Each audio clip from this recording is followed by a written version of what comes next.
Mass protests continued across the United States for the 8th consecutive night over the killing of an unarmed black man named George Floyd at the hands of a white police officer in Minneapolis. Now let's get you some of the latest updates on what is happening currently in the U.S. More than 40 U.S. cities have imposed curfews, including New York and Washington, D.C. But even with curfew hours looming, protesters refused to budge from the streets. The protests, which took a violent turn in the last few days, were largely peaceful. Even with the National Guard's presence in most states, governors are pushing back against the use of police force.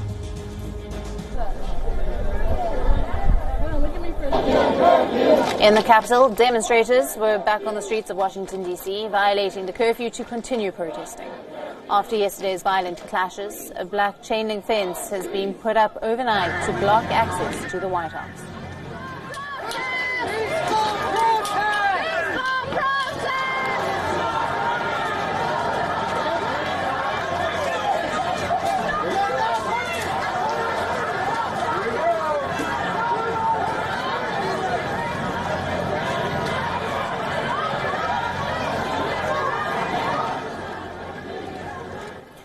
About 1,600 active duty troops have been moved to Washington, D.C. to assist civil authorities. National Guard troops were seen standing in front of the Lincoln Memorial with heavy military presence in the area.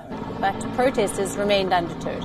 With their hands clasped behind them, many of them were seen lying on a road close to the White House, calling for justice.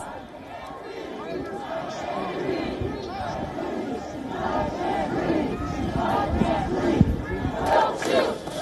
Don't shoot! Don't shoot! Don't shoot! Don't shoot!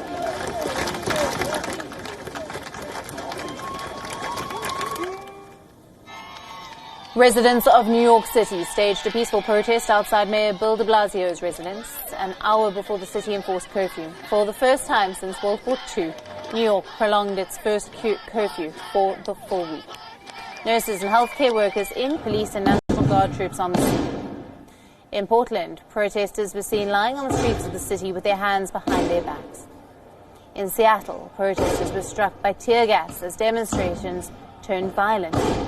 On the other hand, in Houston, the family of George Floyd joined the protesters in a rally.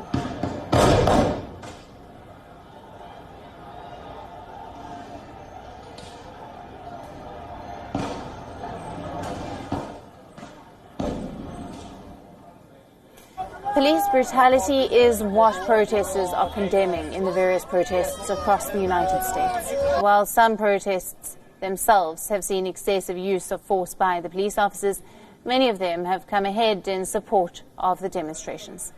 In Denver, Police Chief Paul Payson linked arms with the protesters, marching with them through the city.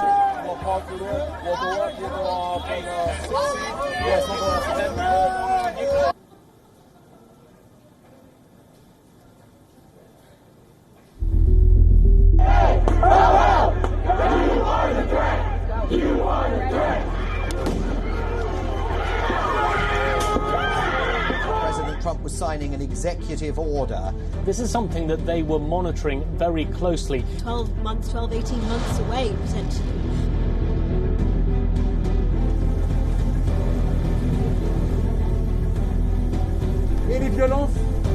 May have cost thousands of lives.